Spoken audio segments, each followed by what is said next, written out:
Me from unreal to real, from the darkness of ignorance to the light of knowledge and wisdom.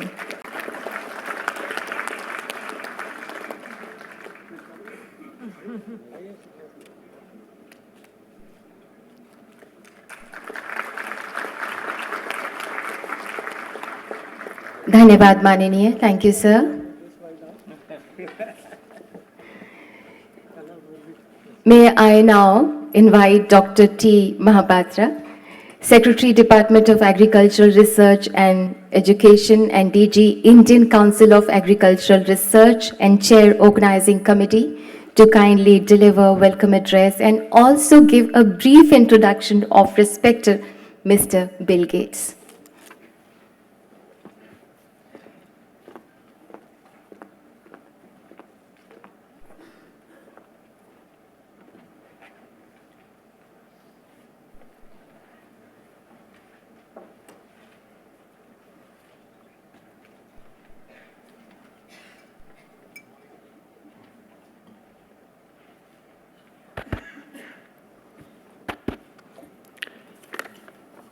Very good morning. Most respected Minister of Agriculture and Farmers Welfare, Rural Development and Panchayati Raj, Government of India, and President of the inaugural session, Sri Narendra Singh Tomarji, Honorable Chief Guest Mr. Bill Gates, Co-Chair, Bill and Melinda Gates Foundation, Honorable Minister of State, Government of India, Ministry of Agriculture, and our honored guest, Sri Kailash Chaudharyji, Dr. Ramesh Chand, Member Niti Aayog, Dr. Provincial, Secretary, Ministry of Statistics and Program Implementation, Government of India, Mr. Ugo Astuto, Ambassador Designate for European Union, Dr. Purbi Mehta Bhatt, South Asia Head Agriculture, Bill and Melinda Gates Foundation, Mr. Pietro Gennari, Chief Statistician, FAO Rome, Dr. Michael Steiner, Chair of the Program Committee, Dr. L.M. Bhar, Organizing Secretary, keynote speakers, plenary speakers, invited speakers, session chairs and co-chairs, other dignitaries, invited guests, delegates, members from press and media, ladies and gentlemen. A very good afternoon to all of you and namaskar. It's my proud privilege to extend a very hearty welcome to each one of you to this 4 days International Conference on Agricultural Statistics, 8th in series, which is being organized here with the theme Statistics for Transformation of Agriculture to Achieve the Sustainable Development Goals. A warm welcome to our guests, in particular, from more than 100 different countries to India, the world's largest democracy, a food surplus country of 1.3 billion people, having rich cultural diversity and heritage, and having a huge diversity in food habits, language, and religion. I warmly welcome and take this opportunity to express our sincere gratitude to the President of this inaugural function, Honorable Sri Narendra Singh Tomarji, for kindly agreeing to preside over this session. I profusely thank you, sir, for providing your valuable guidance and support throughout preparation for this conference. Your vast experience in managing various departments as a minister in the central government is reflected amply in the way you are providing valuable guidance, able leadership, and simple solution to diverse complex problems. Your style of dealing with people, your oratory skill, your positive attitude, and your inspiring leadership are the hallmarks of your personality. We are indebted to you, sir, for being with us today to chair this inaugural session. A hearty welcome to you, sir. We are highly fortunate to have with us Dr. William Henry Gates III, popularly known to all of us as Bill Gates, as chief guest of the inaugural function. You are the world's richest person, but with amply demonstrated compassion and charity.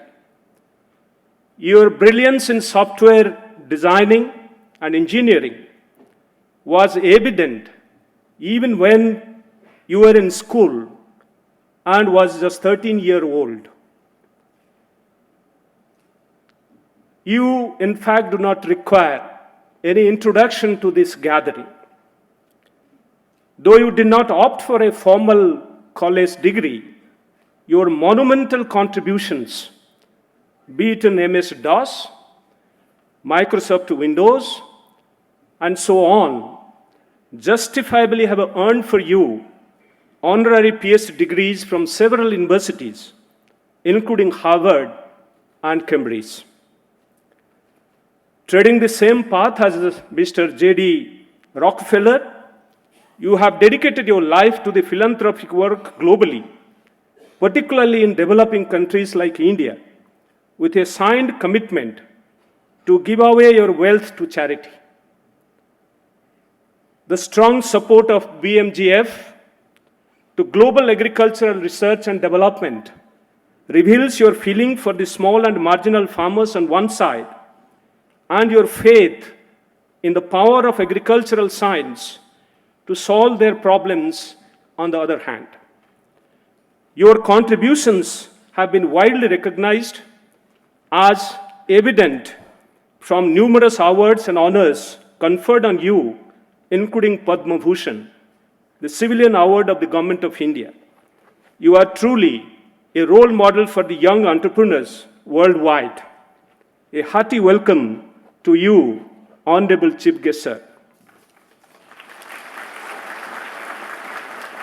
We are indebted to our guest of honor, Honorable Minister of State, Sri Kailash Chaudhary ji, for his benign presence, and sir, for your constant support and valuable guidance in organizing this international conference.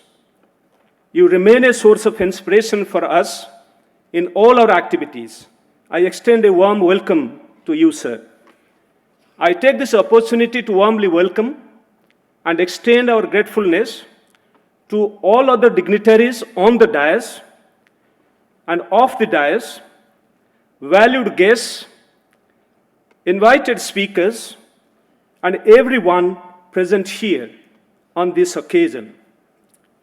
Statistics is a very interesting subject. Its roots can be traced to Indian epics and historical texts.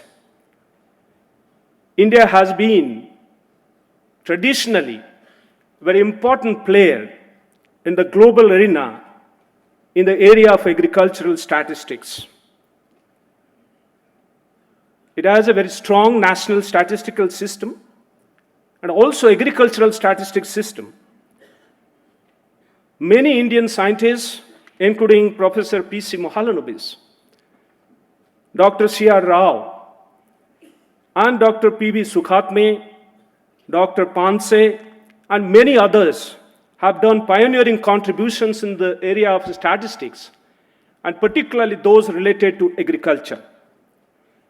The Indian Agricultural Statistics Research Institute, located in New Delhi, a constituent of Indian Council of Agriculture Research, has given many different methods, including the famous crop cutting method, which is being used globally. It is apt that the ICAS-VIII is being held here in India. Integration and triangulation of data in today's context, generated through modern gadgets, including remote sensing, along with historical data, has become the order of the day. The statistical quality of data in real time is a major issue, especially in the context of big data and use of data analytics. Data sharing, protection, rights, security, sovereignty, and privacy have become all the more relevant in today's world. Designing cloud computing and also use of artificial intelligence and other big data analytic methods has become hugely necessary for every country, so also in India. To meet the emerging challenges due to climate change, enhancing the income of smallholder farmers, eradicating poverty and malnutrition, and meeting the sustainable development goals require rededication of every one of us towards strengthening the statistical system. India is committed to achieving sustainable development goals and has identified monitorable indicators to be included in national indicator framework. Statistics has a tremendous role to play in designing indices for inter-country comparisons. The Poshan Atlas that you have released, sir, as a chief guest, is a pointer to this particular effort. Our biofortified crops, once mainstreamed, will have tremendous impact in eliminating malnutrition. Professor M.S. Swaminathan, the legendary agricultural scientist, once said, "It is the effective use of tools of statistical design of experiments that paved the way for green revolution." I am sure and I am delighted that the sub-themes of this conference have been carefully designed to deliberate on upcoming statistical issues and their fusion in agricultural sciences and to draw a future roadmap. We hope that this conference will be accelerating, vibrant, stimulating, scholarly, and enriching, and will aid greatly in achieving sustainable development goals as we could do in Green Revolution.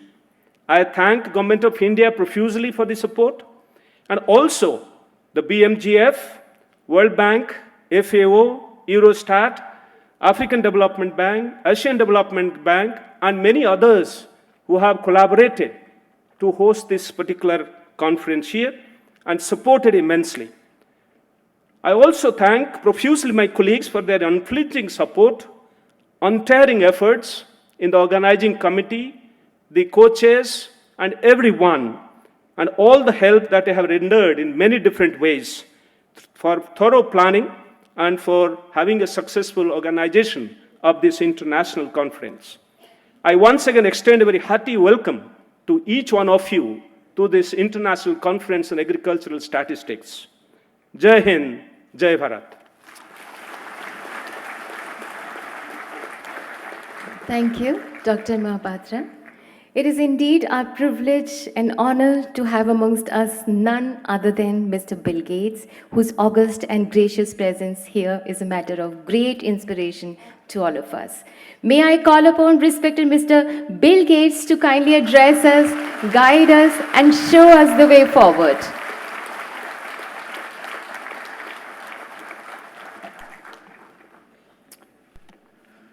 Well, good afternoon.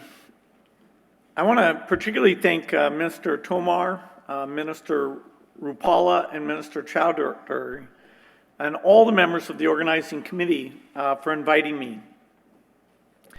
One of the key themes I want to talk about is the challenge we all face in climate change. It's fair to say that climate change will challenge the world of agriculture at a time when we need to increase food production and increase equity in food availability. Climate change will make that far more difficult. Some people who think about climate change wouldn't realize that the work you do will be very critical to facing this challenge. Understanding how the changed weather is affecting our crops, their productivity, and how we can adapt to that really is going to require the best work in agricultural statistics ever, including the use of new digital tools. So everyone here is part of humanity's fight to adapt to the changing climate and make sure that particularly the poorest farmers in the world are not overly damaged by that. Climate change, of course, is very complicated. The models are imperfect in telling us exactly how the weather will change.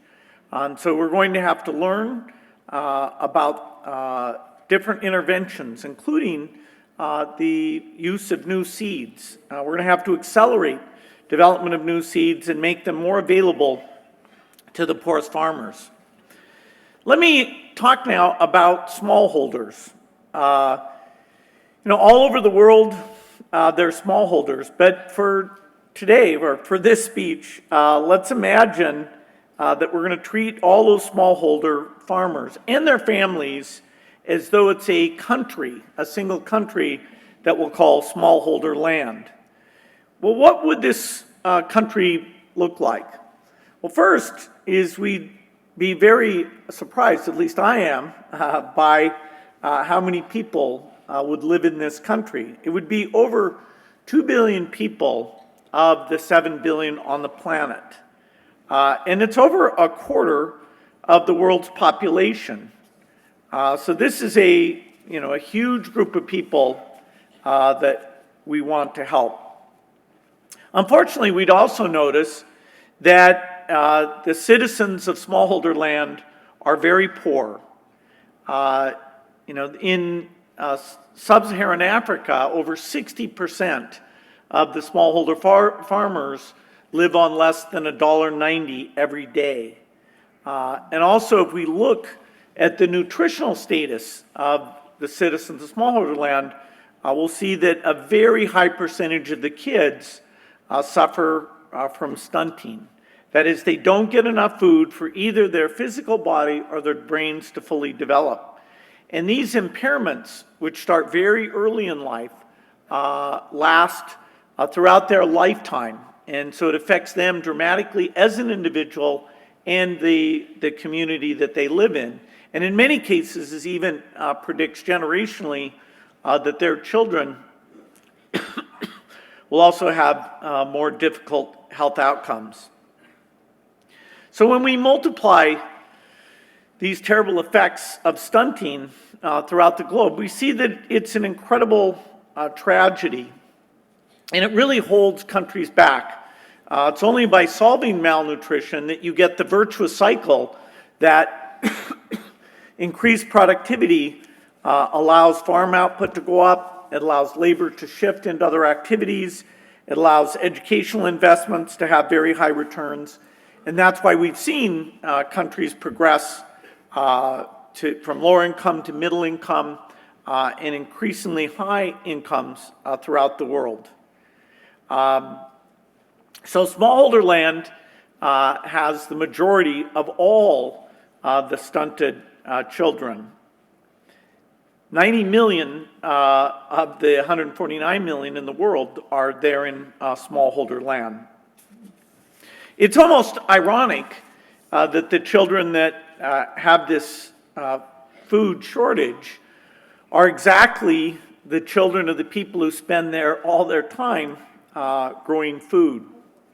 So it's an irony, but it's the truth, because the productivity of those smallholder farms is not very high, and the uncertainty, the risk, that is the number of years where the crop output is very diminished, is quite high, and also increasing with the effects of the weather of smallholder, the climate change affecting these smallholder farms. One drought or one flood is enough to wipe out any savings or any buffer stock that these families have. And so the intensity and frequency of both droughts and floods, which we know climate change will bring, will make things even more difficult. Unless we intervene, the effects of climate change would increase the number of malnourished children by over 25 million. It'll increase the number of childhood deaths by over 8 million. So we'll have worse effects in exactly the people who already suffer the most. We saw in the past, in the 1980s, we had the floods in Africa affected 5 million people. In the 1990s, it was 14 million, and in the first decade of the millennium, this decade, it's been more than 23 million. So even though the most dramatic effects of climate change are out in the 2060, 2080, 2100 timeframe, even in the data today, for those who are most vulnerable, we already see these effects. This is, of course, an issue even here in India, because a quarter of all these smallholders I've been talking about live here in India. And when I was in Bihar yesterday, I was impressed that the Chief Minister and his team is already talking about what they're seeing from climate change and how, in terms of water availability for their farmers, they're going to have to invest significantly to minimize these negative effects. Well, the good news is that there is a lot of innovation that can help us offset these challenges. Where do we look for these advances? We look to the Seed Innovation Center. It was mentioned the Green Revolution and how foundations like Rockefeller and Ford were able to back incredible work of people like Norman Borlaug. Well, today, faced with climate change and the inequity of the difficulties for poor farmers, we need to double down. We need to more than double our investment in making these innovative seeds, and particularly the seeds that are publicly available. Now, agriculture researchers have new tools. These tools should allow us to create seeds that are more resistant to biotic and abiotic stresses, including heat, drought, humidity, and pests. A good example is the great work being done by the scientists at ICAS-VIII, a CGIAR center here in India. They've done some incredible work with new dryland cereals and legumes that are more tolerant of drought. And this is a case where these seeds are in the lab, but we have a lot of work to do to get them out into the farmers' hands, particularly the smallholder farmers. We also see that there's opportunities to engage the private sector. Agriculture is always a mix of government involvement and the private sector, and by getting those two to play their role in the best way possible, we can achieve higher productivity. One example is what we can do with livestock. Nations with lots of smallholder farmers tend to have herds and flocks that aren't as productive as they can be. India produces more milk than any nation because it has the largest number of buffalo and dairy cows. But on a per animal basis, each cow is 40% less productive than the global average. Let's call that the livestock gap. The good news here is that there are companies stepping up with new technologies that can close that gap. There's a lot of talk about the Internet of Things, but a startup here in India called Stella Apps that our foundation has supported are creating for cows what you might call the Internet of Cows. The company is based in Bangalore, and it works with smallholders here in India to outfit the cows with inexpensive wearable devices. The wearables track the movements, temperature, and other indicators, and then these are all uploaded in a way that it can be analyzed and determine things about the cattle health. The alert sent to the mobile phone can tell the farmer which cows are ready for breeding or which ones appear to be sick. The local vet can also access that data directly, and so herds are managed far more efficiently. In fact, for the smallholders who've taken advantage of this information, on average, they've seen a 20% increase in income.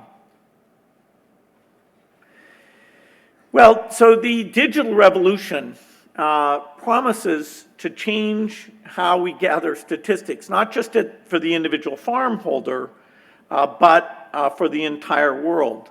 The ability to look at policies, the ability to predict supply, we're going to be able to do a lot better than simply counting that output and pulling it together long after the harvest is done. In fact, in many cases, by using new techniques, we'll be able to predict productivity well in advance. And we should make sure that this rich information is not just available to the well-off farmers. We should make sure that we're helping with this data and processing it to help those smallholders that I was talking about. I believe that people here in this room have a big role to play here. We can become innovators in how this data is pulled together. We can become innovators in how it's made available to improve agricultural policies. I want to give one particular example that I'm excited about that's also an example from India, and that has to do with soil data. Of course, in order to have good crop productivity, you need to know a lot about the characteristics of your soil. Whole new areas, for example, in Brazil, were opened up by understanding what was going on with those soils and what sort of nutrients would make those soils productive. Now, this is different for different soils. So let's say if you lack zinc and potassium, then you need to get a blend that has exactly those nutrients. If farmers don't know which fertilizers to buy, they'll often buy too much nitrogen, so they'll spend a lot of money, sometimes causing environmental effects without getting the extra output that they're interested in. And so this idea of soil data really driving exactly how much fertilizer and what blend of fertilizer you use can be very impactful. In fact, it can start a virtuous cycle where a smallholder farmer, given access to credit, will use more fertilizer, have more productivity, and then in the next season be able to invest in their farm and once again use the right fertilizer to have more output. So really understanding what's going on with soil, it sounds easy, but it's actually very hard. Most places we don't have much information. In fact, here's what was a typical soil map of a few years ago. You can see this is Andhra Pradesh, and you can see it's very, not much detail up there, just showing you the percentage of zinc deficiency across the entire state. Second, the way that the measurement's done today, the soil assessment, and takes a lot of work, and it's actually a bit more expensive than it should be, and it's not that accurate. It's worth doing, but we should be able to supplement it with new techniques. So for example, in India where they have soil health cards, today somebody has to travel to the farm, gather the soil sample, and then take it back to the lab. The labs are not cheap, and it takes time for those samples to be processed. In fact, there's way more samples collected that have been fully processed. So now the opportunity is to add to that information a much more digital soil mapping. Instead of taking a soil sample from every field, we take representative samples from fewer fields, analyze these specimens using spectral methods, which are faster and more accurate, and then by taking the satellite data that looks at the soil imagery and using machine learning, we can take those sparse samples and be able to spread them out to predict at quite a granular level what's going on with the soil. And so even for small farmers, we'll be able to get them rich information. Here's an example of a map, again, Andhra Pradesh, that was created this way. And you can see that the resolution is dramatically different than what was had before. And this approach is happening right now in Bihar, Odisha, AP, thanks to a partnership led by the Indian government, along with the International Maize and Wheat Improvement Center. So this is just one of the new digital techniques, but this alone should allow much better targeting and much better use of fertilizer for exactly these farmers that we want to help improve. So this is one part, better seeds, better soil data, better information. better statistics that will allow us to minimize the damage of climate change. Climate change is going to require an incredible amount of organization, both to mitigate, that is, reduce the emissions, but even doing the best job we can, there's still, unfortunately, a lot of heating that will take place. And so the adaptation agenda, which draws in the world of agriculture, is going to be far more important than people have talked about.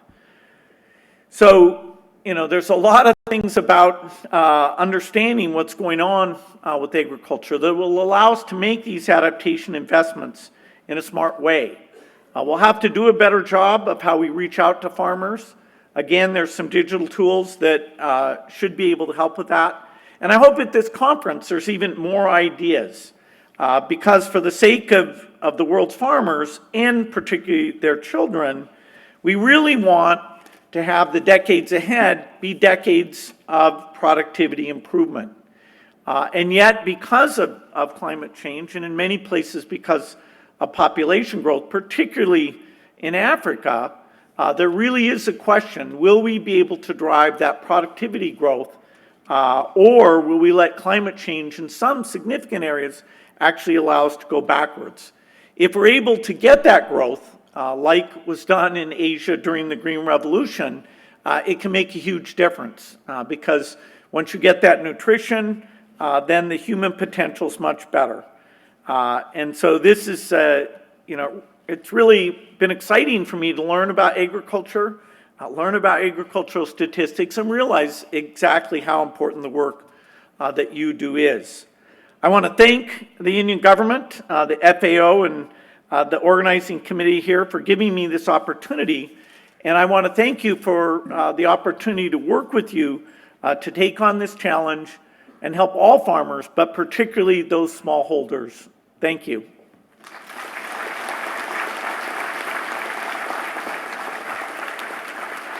Thank you, respected Mr. Bill Gates, for your captivating address. It's always a memorable experience to hear you, sir. Please give him a big round of applause, please. Ladies and gentlemen, due to his prior commitment, respected Mr. Bill Gates has to leave, but our program will continue. I request all of you to kindly remain at your respective seats, please. May I now invite Dr. Mike Stainer, Chair, Scientific Program Committee, to kindly talk about the conference, please. Honorable Ministers and Secretaries, distinguished guests and colleagues, as Chair of the Agriculture Committee of the International Statistical Institute and Chair of the Scientific Program Committee, I wish to thank the Government of India for hosting this event. It is both an honor and a pleasure for me to have this opportunity to speak about the scientific program for this conference. So as you know, Mr. Bill Gates left. So what does that mean? Well, that means that no one in the room has the wealth of our very distinguished speaker, Mr. Bill Gates. But yet, collectively, everyone in this room, we have something that I consider is priceless. The knowledge, experience, creativity, and enthusiasm of people attending this conference is indeed priceless. During this conference, each of us will have an opportunity to attend 5 plenary sessions, choose from 44 breakout sessions containing nearly 300 presentations, and they cover 10 different themes, 19 different sub-themes. And we also have nearly 300 poster presentations. Participation in this conference is a tremendous opportunity, no matter where you are in your career, or where you are from, or where you work or study. The International Conference on Agricultural Statistics, ICAS, is organized every 3 years, starting from 1998, under the auspices of the International Statistical Institute. The first conference was held in 1998 in Washington, D.C., and I do recognize we have a few people here that attended that conference. The last conference was held in 2016 in Rome, and before that, ICAS was held in Brazil in 2013. Considering the size and importance of India, along with the rich history of agriculture statistics in India, India is an excellent country to host this conference. As was already mentioned in the welcome address, India has produced many outstanding statisticians. We are fortunate to have many famous statisticians attending this conference, both from India and from other countries. And I believe that this conference will help to produce more famous statisticians, both from India and from other countries. Whether this is your first ICAS or, like me, your 8th ICAS, yes, I've been to all of them, there is something for you. Whether you are a statistician or an economist, a producer of statistics or user of statistics, from the government or some academic institution, there is definitely something for you at ICAS-VIII. Having attended all previous 7 ICAS, I know how the scope of ICAS has expanded over the years. The program for ICAS is rich, covering a very broad scope with nearly 300 presentations, 10 themes, 19 sub-themes. With all of that, it's going to be difficult for you to choose between the 44 breakout sessions to decide on which session to attend. And it is, I'm agonizing about that. What session should I go to? There's 3 or 4 that I want to go to at the same time. ICAS has expanded greatly over the years. The conference held in 1998 focused mainly on production of crop and livestock statistics.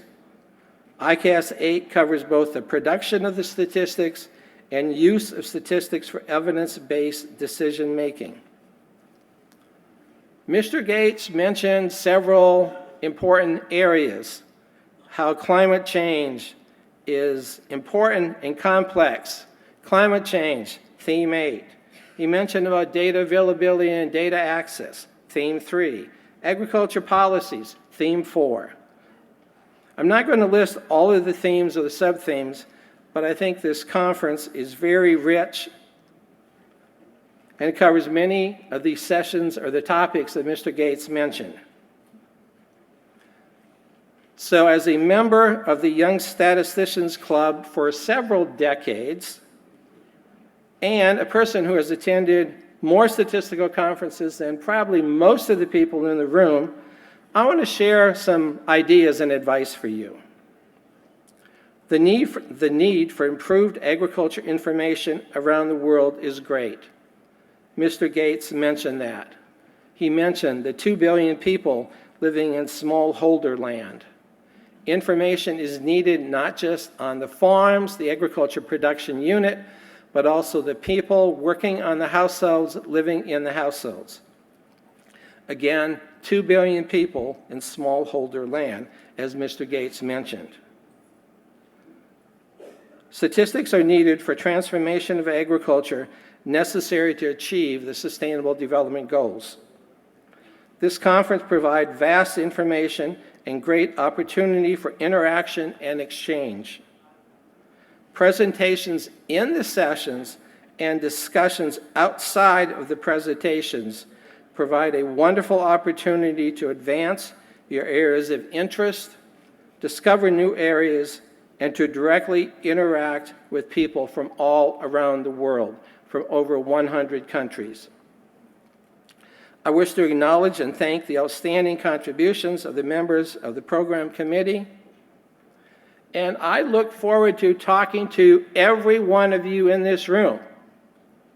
Unfortunately, I will not be able to attend all of the sessions, but I look forward to talking with you and working with you to develop statistics for transformation of agriculture to achieve the Sustainable Development Goals.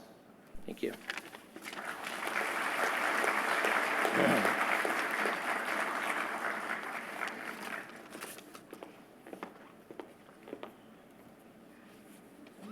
Thank you, Mr. Mike. Now I request Shri Praveen Srivastava, Secretary, Ministry of Statistics and Program Implementation, to kindly give his remarks, please.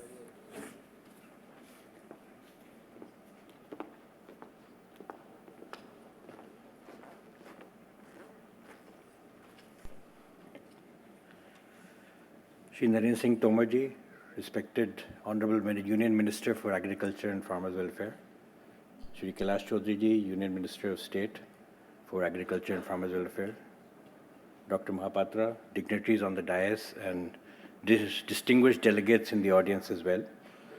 A very warm welcome to you to Delhi for this International Conference on Agriculture Statistics. It's an immense privilege to be addressing you, and as you're aware, we're the largest democracy in the world. We have a teeming population. The youngest population in the world resides in India in terms of proportions. And even though agriculture contributes to about 17% of our GDP, almost 50% of our workforce is dependent on agriculture. So this is the importance that agriculture has to the Indian economy. And I believe that this conference will have a lot of insights in terms of what can be done to improve the measurement of the agriculture sector. A lot of research has taken place all over the world, and I'm proud to say that a lot of the statisticians and scientists in India have contributed globally to the development of the statistical research, and we will continue to do so. But at the same time, I would also like to tell you that we have a huge informal economy, and measuring an informal economy is a huge challenge, and that's one of the challenges that the statistical system faces. We have a decentralized economy, we have a decentralized statistical setup, and that poses a huge challenge in terms of collecting data. Whether you're a scientist or a policymaker, we all need data for decision making, and the demands on the system is increasing. Now, the demands on the system increasing means that the quest for getting more and additional data will continue to increase, but at the same time, one has to also look at the respondent burden in terms of how are you going to get the data collected.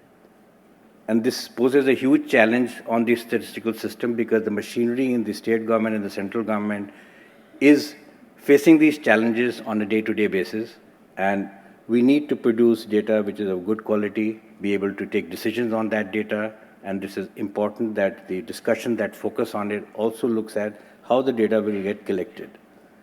In this process, my ministry has done a lot of work, and we are continuing to do work in collaboration with the Ministry of Agriculture. We have developed a very good system, and we will continue to improve that. And I would thank that the Sustainable Development Goal, which has been adopted by the global fraternity, all the countries, has provided an integrative platform to be able to collate all this information, because if we want to look at climate change and the impact on agriculture, the farmers and so on and so forth, we really need to look at how we can look at getting data from a non-intrusive method using big data, artificial intelligence, machine learning, whatever new contemporary techniques come in. We must adopt that so that we can get more scientific information available for policymaking. So I wish this conference all the best, and thank you for inviting me.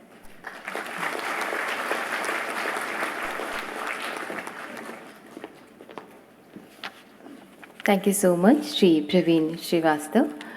We have amongst us Mr. Hugo Astuto, Ambassador of the European Union of India. May I request you, sir, to kindly speak on the occasion, please?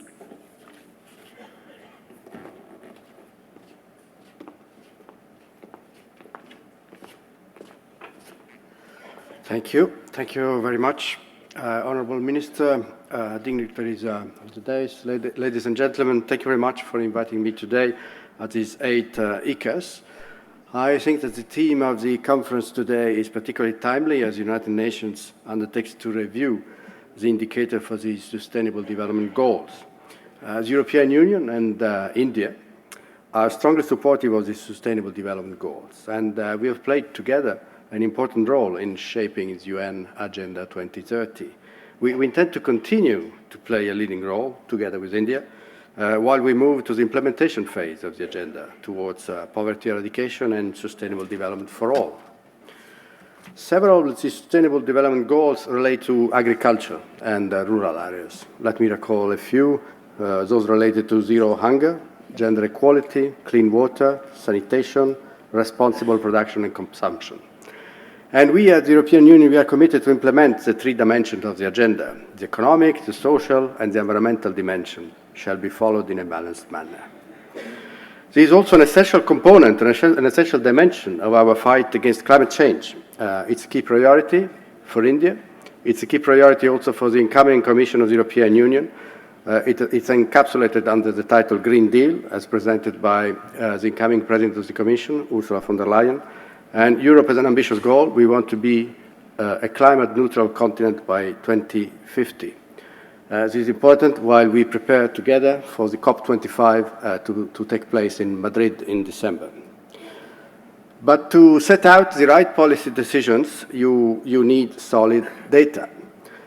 Statistical data are essential to monitor progress in the UN Agenda 2030, and only through high-quality statistical data can you ensure that the right strategies are in place in order to meet the challenges we all face: climate change, reducing air pollution, avoiding food crisis.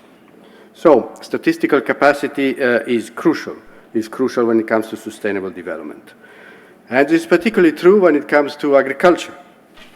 60% of the world's population depends directly on agriculture for survival, and 1.1 billion people are engaged in agriculture. So, farmers play a crucial role in rural economies. Global agricultural production is growing, but so is the global population, and so is the global demand for sufficient and safe food. So how do we tackle these needs and demands? This requires solid statistical data that can be analyzed in order to draw the right conclusions for policymakers. And that is why we are here today, you're all gathered today here. I'm sure that the Director General of Eurostat, Mariana Kotseva, who is here today with us, will offer interesting insights to the gathering.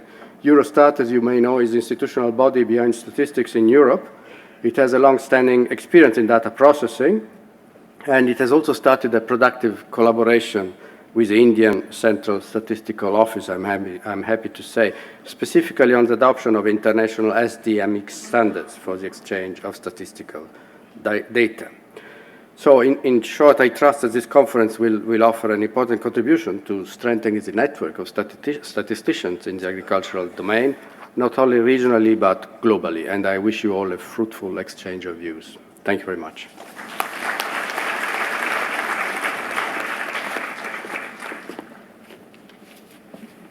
Thank you so much. Dr. Pietro Gennari, Chief Statistician, FAO Rome, is now requested to kindly offer his remarks.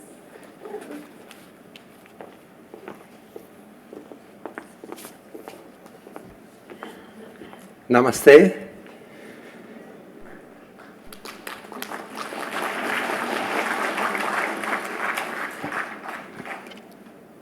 Honorable Minister of Agriculture and Farmers' Welfare and Minister of Rural Development, Government of India, Shri Narendra Singh Tomar. Honorable Ministers of State Agriculture and Farmers' Welfare, Sri Rupola and Sri Chowdhury. Honorable Niti Ayog Member, Professor Ramesh Chand. Dr. Mohapatra, Secretary, Department of Agricultural Research and Education. Dr. Srivastava, Chief Statistician of India, Secretary, Ministry of Statistics and Project Implementation. Excellencies, ladies and gentlemen, it's a great pleasure for me to attend this 8th International Conference on Agricultural Statistics, graciously hosted by the Government of India. For over 25 years now, FAO has actively contributed to the successful organization of these conferences that have become an event not to be missed, not just by the global community of senior agricultural statisticians, but also by the key users of agricultural statistics, including economists, analysts, and decision makers. At the outset, therefore, allow me to thank once again the Government of India for its wonderful hospitality, and the other key partners such as Eurostat, the US Department of Agriculture, the World Bank, the Asian Development Bank, the African Development Bank, and the Bill and Melinda Gates Foundation for their essential role in making this event a success. Ladies and gentlemen, the ICAS conferences provide a unique platform for all key stakeholders to come together and discuss the current status of food and agricultural statistics around the world and define the methodological priorities for the following 3 years. The 8th conference comes at a very critical moment when countries are fully engaged in the implementation of policies and programs to attain the 2030 Agenda. Targets related to food, agriculture, and sustainable management of natural resources have a central role in the agenda, given their strong linkages with most of the other SDGs and their overall impact on all 3 dimensions of sustainability: social, economic, and environmental. As a consequence, FAO has been designated by the UN Statistical Commission as the custodian agency for 21 official SDG indicators, which monitor progress towards a wide variety of targets under Goal 2, 5, 6, 12, 14, and 15. As custodian agency, FAO is responsible for leading the methodological development of the designated indicators, building country capacity for SDG reporting, collecting national data, and making them internationally comparable for their dissemination at regional and global levels. Ladies and gentlemen, in order to achieve the agricultural-related SDGs, we need timely, relevant, and accurate data to inform evidence-based decisions around food security and nutrition, agricultural productivity, and the sustainable and efficient use of natural resources. Currently, SDG data requirements far exceed the current capacity of most national statistical systems, and internationally comparable data are not available for many key SDG indicators.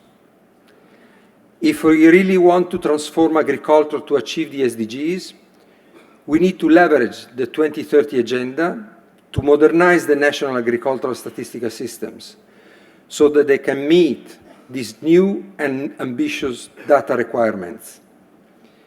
We need a data revolution which takes advantage of new technologies and non-conventional data sources and integrates them with the traditional survey instruments for producing official statistics.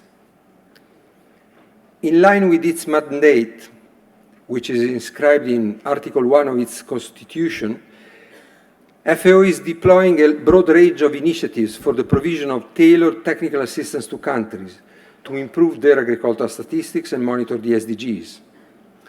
In particular, FAO is a key player in the 50 by 2030 initiative, which aims to establish a sustainable program of integrated agricultural surveys in 50 countries, so as to bridge the current data gaps, including for key agricultural-related SDG indicators. Despite its technical excellence, FAO alone cannot meet all the demands coming from member countries. For this reason, we are establishing strong technical and financial partnerships, not only with other UN agencies, but also with the academia, research institutions, and resource partners. In this context, FAO would like to especially acknowledge the long-standing commitment and contribution of the Bill and Melinda Gates Foundation to FAO's statistical work. Over the last 10 years, the Bill and Melinda Gates Foundation has been a key partner for FAO in the global strategy to improve agricultural statistics, in the AMIS initiative, in the Voices of the Hungry project, and the MAFA project, just to name a few, and now in the 50 by 2030 initiative. Our common agenda includes setting new global methods and standards, promoting IT innovations, integrating new data sources, with the objective to reduce the cost of data collection and, at the same time, to improve the accessibility and interoperability of existing data. Ladies and gentlemen, another important partnership that is currently gaining momentum is with the Government of India. India has always been a center of excellence in statistics, as we have already heard from my previous speakers, in particular in agricultural statistics. Most of the statistical methods still used nowadays in most countries around the world have been developed in India more than 50 years ago. As a result, FAO has a long history of collaboration in statistics with our host country. Within this context, FAO is currently working in close collaboration with the Ministry of Statistics and Program Implementation to strengthen India's capacity to monitor progress toward the SDGs, also by trying to harmonize the national and the global indicator frameworks. Ladies and gentlemen, the agenda of this 8th ICAS conference is comprehensive enough to cover the many topics mentioned above, as well as other recent methodological and technological innovations in the field of agricultural statistics. It spans over all key statistical domains, addressing relevant methodologies, technologies, processes, and implementation issues. FAO is very pleased to have contributed to design such a rich agenda in collaboration with other leading national, regional, and international organizations. With over 200 international participants from over 100 countries present in the conference, and many representatives of regional and international organizations, I'm confident that this 8th conference will not only help countries in identifying best practices to be replicated in their own national context, but will also set the strategic directions for the future work of the international community of agricultural statisticians. I wish you all productive and fruitful deliberations. Thank you.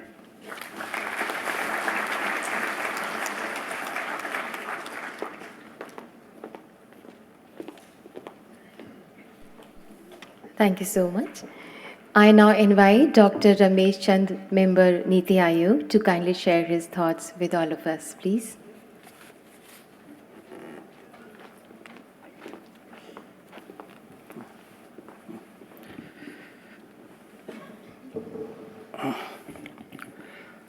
Honorable Union Minister of Agriculture and Minister of Rural Development, Government of India, Minister of State for Agriculture, Shri Kailash Chaudhary ji, Chair Organizing Committee of International Congress on Agriculture Statistics, Dr. Trilochan Mahapatra, dignitaries on dais, distinguished, very distinguished, in fact, participants, excellencies, delegates, and my dear students. First of all, I would like to appreciate the International Statistical Institute Committee on Agriculture Statistics for choosing New Delhi and India for organizing this important conference.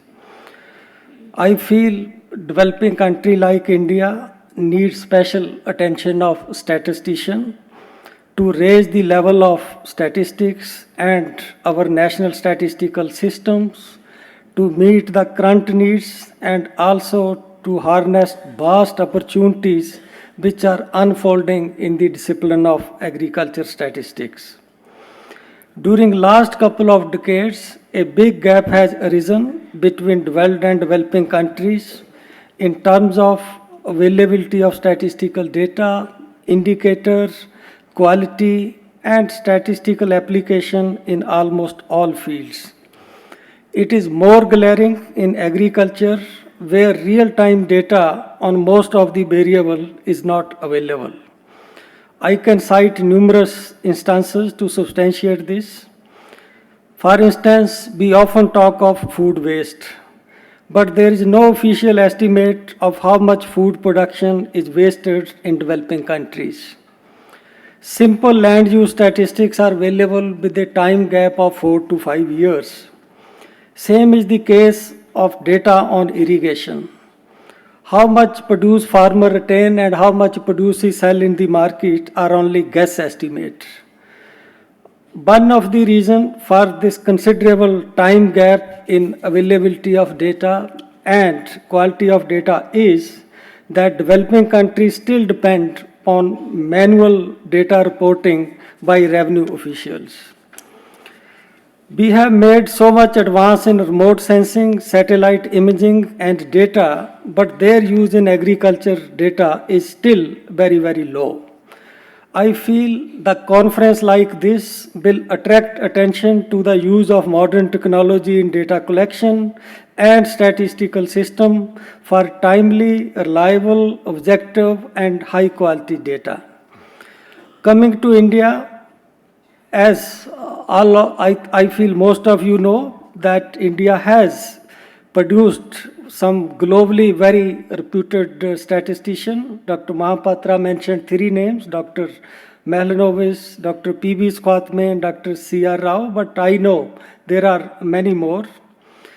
I feel it was due to these legendary personalities that India could set up strong statistical system and established great institutions like Indian Statistical Institutes and IASRI. But that is now thing of the past. I feel we could not keep pace with the progress in agriculture statistics in developed country, and today many of our statistics are behind the time.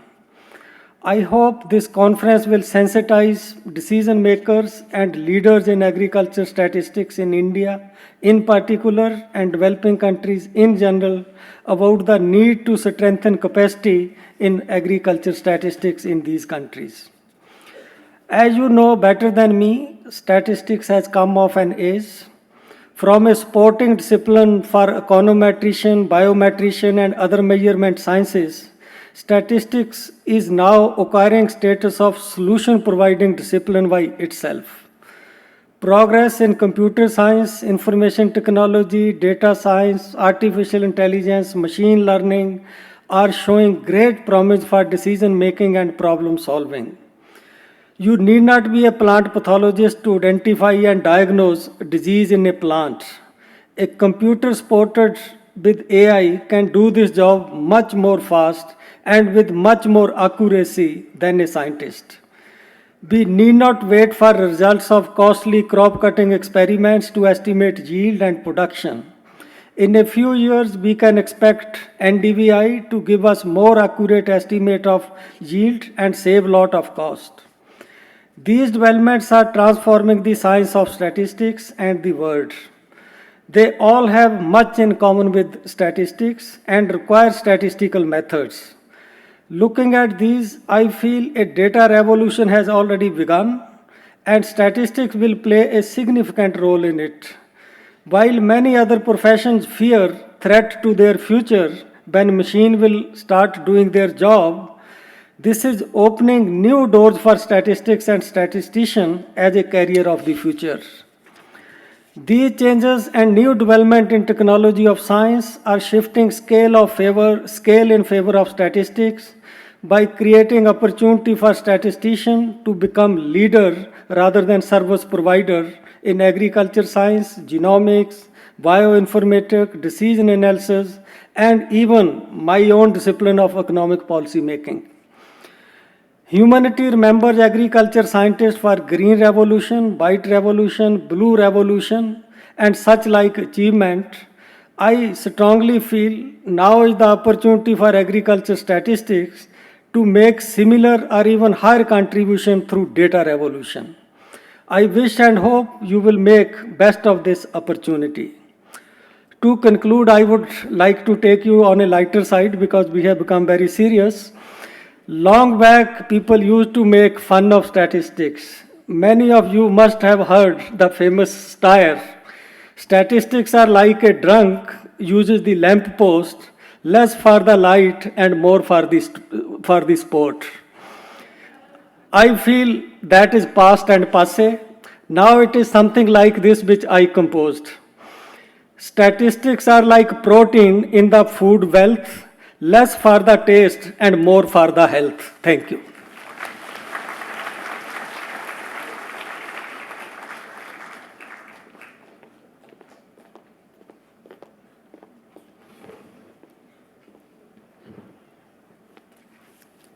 Thank you so much, Dr. Ramesh Chandra. The interpretation facility is also available. Those who need it, kindly put on the headphones, please, and select the channel. इसके पहले कि मैं माननीय राज्य मंत्री honourable minister of state for agriculture and farmers welfare Shri Kailash Chaudhary ji को यहाँ पर आमंत्रित करूँ, उनके बारे में थोड़ा सा इंट्रोडक्शन ज़रूर देना चाहूँगी। आप दुनिया की सबसे बड़ी कॉन्स्टिट्यूएंसी बाड़मेर और जैसलमेर से आप हैं। ये आपकी कॉन्स्टिट्यूएंसी है जो दुनिया की सबसे बड़ी कॉन्स्टिट्यूएंसी है, और आप भारत के जितने भी युवा मंत्री हैं उनमें से एक हैं। 2-3 युवा मंत्री हैं, उनमें से आप सबसे युवा मंत्रियों में से एक हैं। आप खुद एक किसान हैं, ज़मीन से जुड़े हुए हैं, और आपने किसानों के लिए भरसक आपने उनके उत्थान के लिए कार्य किया है। हमारा निवेदन है माननीय Shri Kailash Chaudhary ji, honourable minister of state for agriculture and farmers welfare, कि कृपया हम सबको संबोधित करें, हम सबको अपनी शुभकामनाएं दें।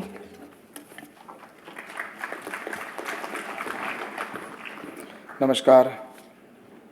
मंच पर विराजमान हमारे भारत सरकार के मंत्री और हमारे मुख्य अतिथि और हमारे किसानों के नेता नरेंद्र सिंह जी तोमर साहब, और हमारे बीच में विराजमान सभी मंच पर बैठे अतिथिगण और सामने विराजमान सभी देवियों और सज्जनों और पत्रकार बंधुओं, आज हम सभी एक महत्वपूर्ण विषय के ऊपर 4 दिन की सेमिनार के लिए यहाँ पर इकट्ठे हुए और इसका उद्घाटन सत्र चल रहा है। इस अवसर पर मैं आप सबको बहुत बहुत स्वागत करता हूँ,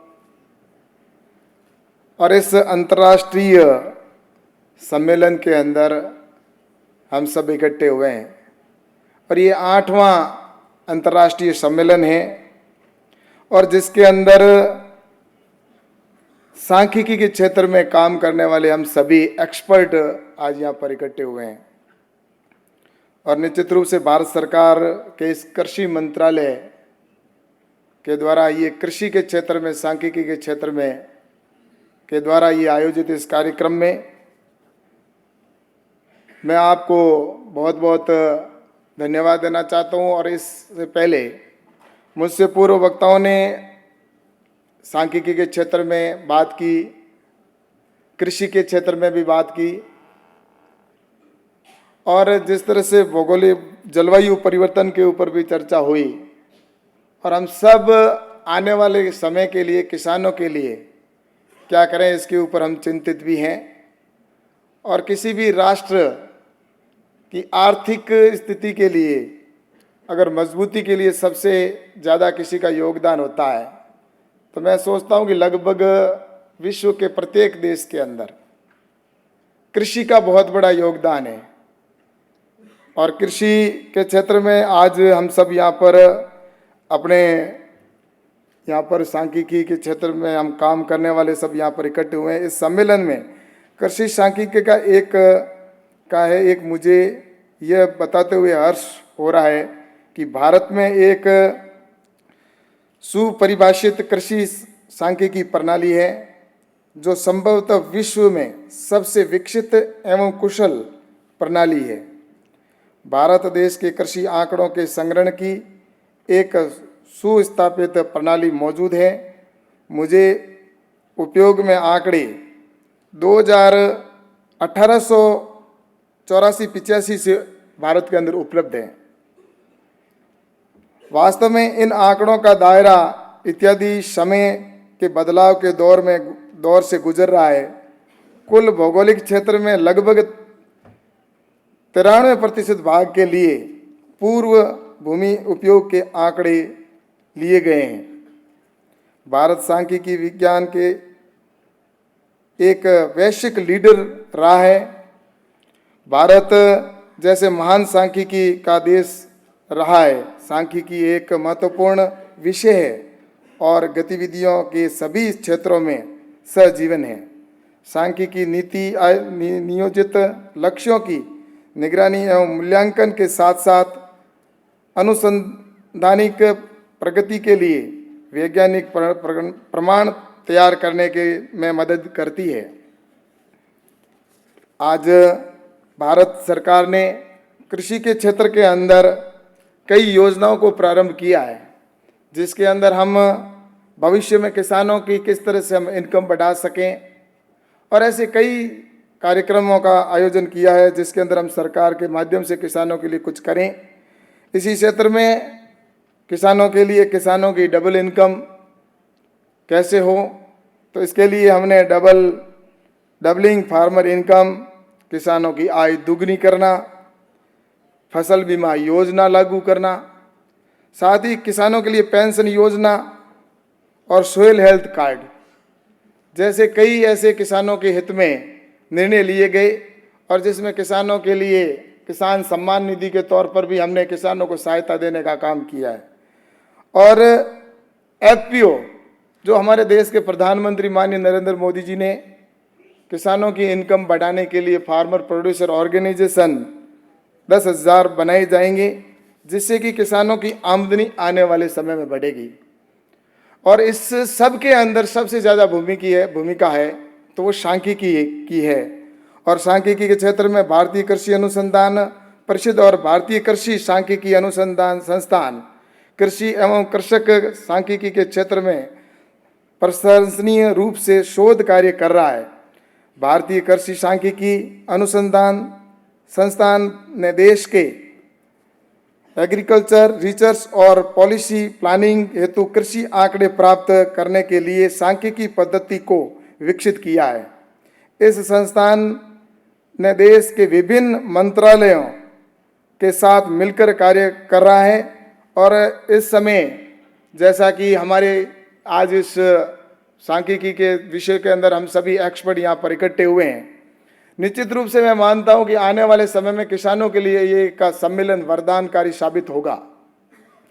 क्योंकि आज अगर किसान के लिए अगर हम, क्योंकि ये कृषि की सांख्यिकी है के विषय पर हम बात कर रहे हैं, क्योंकि किसान एक ऐसा है कि किसान वास्तव में गरीब होता है, और उसके ऊपर अगर जिस देश की सरकार होती है और उस किसान के लिए हमें किसान को कुछ करके दिखाना है। क्योंकि किसान की परिभाषा जिस तरह से कहते हैं कि किसान बहुत ही गरीब होता है, और उस गरीबी रेखा से उसको ऊपर उठाने के लिए हम जिस तरह से काम करते हैं, क्योंकि मैंने भी जीवन के अंदर कृषि को नज़दीक से देखा और कृषि स्वयं ने की है, और मुझे पता है कि गांव के अंदर जब किसान से बात करते हैं तो उस किसान का दर्द एक होता है कि हमारे लिए नई तकनीकी आए और हमें उसकी जानकारी हो, और उसके लिए ये जानकारी हम किस तरह से वहाँ तक पहुँचें, इसको लेकर हमारी सरकार ने इस कार्य के ऊपर महत्व दिया है। और हमारी सरकार ने ये भी सोचा है आने वाले समय के अंदर, और हमारे मंत्री महोदय जी हर समय किसानों की चिंता करते हैं, और किसान के लिए हम किस तरह से किसान की इनकम बढ़ाएं, तो उसको लेके किसान की महत्वपूर्ण 4 विषय पर हम बात करें तो अगर किसान की एक तो उन्नत किस्म का बीज मिले, और साथ ही उसको किसान को उसकी कम लागत के ऊपर खेती हो, और उसकी मार्केट किस तरह से अवेलेबल हो, तो इस तरह से किसानों के लिए हमारे मंत्री महोदय जी ने प्रधानमंत्री जी का जो विजन है उसको डबल इनकम करने का लक्ष्य लिया है। तो उसको पूरा करने के लिए हमारी सरकार काम कर रही है, और निश्चित रूप से इस काम के अंदर जो सांख्यिकी विभाग का बहुत बड़ा महत्व है, और उस विभाग के माध्यम से आने वाले समय के अंदर हम किस तरह से जो पूर्व में हमारे आंकड़े हैं उनके आधार पर हम नई समय की नई आंकड़े और नया जो डेटा है उसके आधार पर हम किस तरह से आगे किसानों के हित के निर्णय ले सकें। तो ऐसा सोचते हुए आज का ये सेमिनार है जो आने वाले 4 दिन तक लगातार चलने वाला है। तो इस अवसर पर मैं इस सम्मेलन में उपस्थित कृषि विभाग के द्वारा और जो हमारे सांख्यिकी अनुसंधान संस्थान के सहयोग से आयोजित इस कार्यक्रम में मैं आप सबका बहुत बहुत स्वागत और अभिनंदन करता हूं, और पुनः आप सबको इस कार्यक्रम में भाग लेने के लिए बहुत बहुत धन्यवाद और साधुवाद देता हूँ। बहुत बहुत धन्यवाद। जय हिंद, जय Bharat.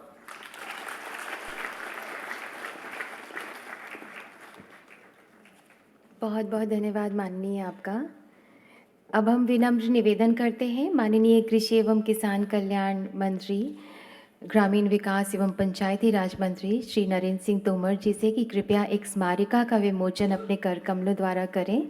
Honourable Shri Narendra Singh Tomar ji is requested to release a souvenir which has all the details regarding the conference.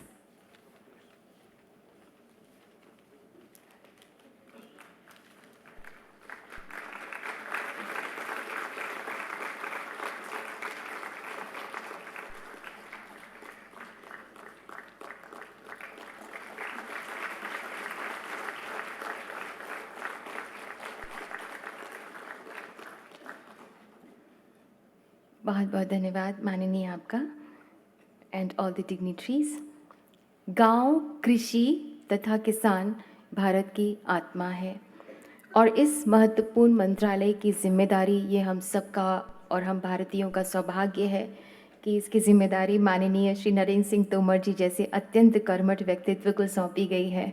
माननीय आपके बारे में मैं कुछ बोलना चाह रही थी लेकिन आप वहाँ पर आ गए हैं तो मैं अब विनम्र निवेदन करती हूँ माननीय मंत्री श्री नरेंद्र सिंह तोमर जी से कृपया हम सबका मार्गदर्शन करें।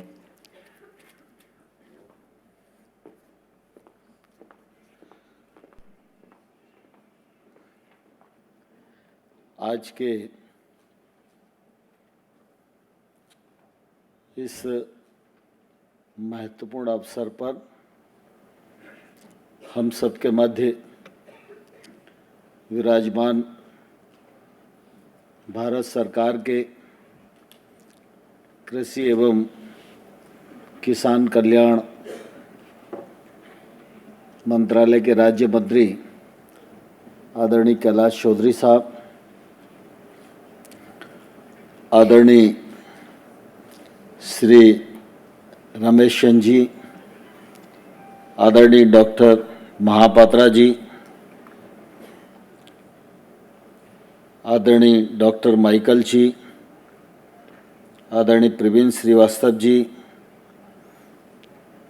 आदरणीय योगो स्टोडी जी, पूर्वी मेहता जी, पित्रिया जीनरी जी और इस अवसर पर उपस्थित सांख्यिकी के क्षेत्र में काम कर रहे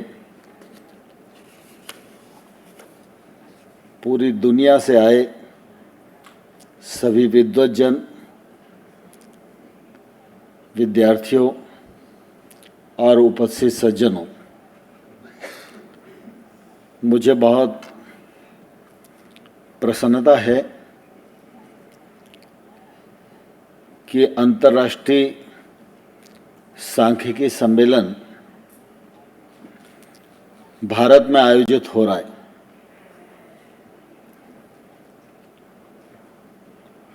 और यह कार्यक्रम करने का भारत को अवसर मिला, यह निश्चित रूप से हम सबके लिए प्रसन्नता और गौरव की बात है।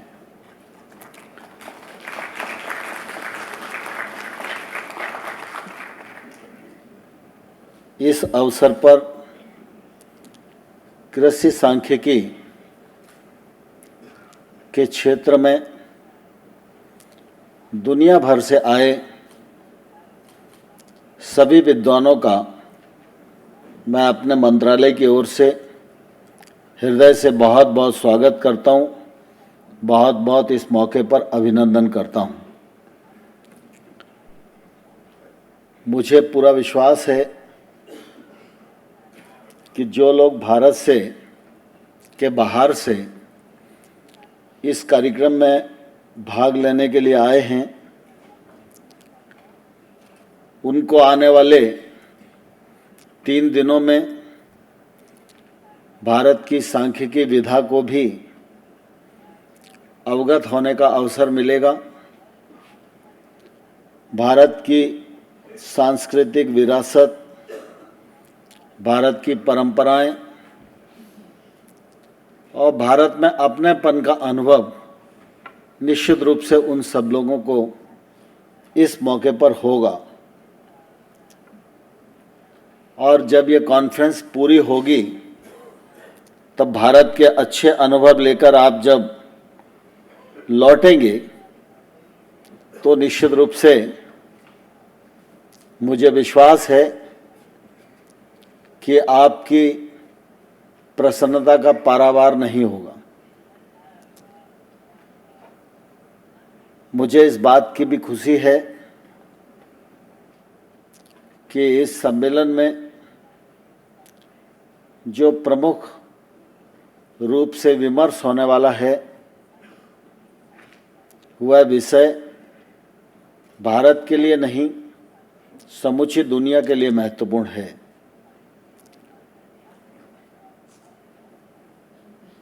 सतत विकास के लक्ष्यों की प्राप्ति में कृषि परिवर्तन के लिए सांख्यिकी, इसका अपना महत्व है और इसलिए इस विषय पर जब आने वाले 3 दिन में विमर्श होगा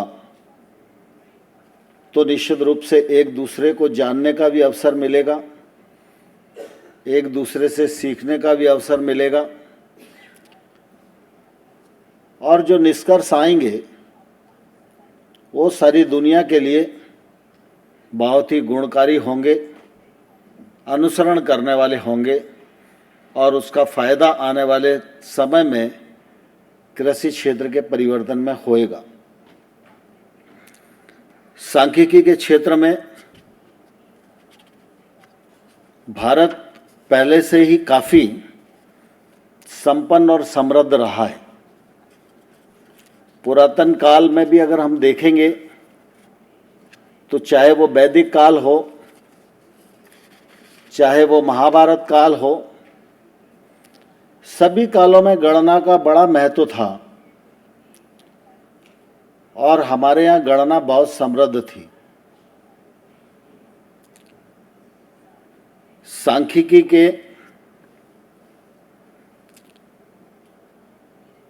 की गूंज पुरातन ग्रंथों में और ऐतिहासिक लेखन कार्यों में भी देखी जा सकती है।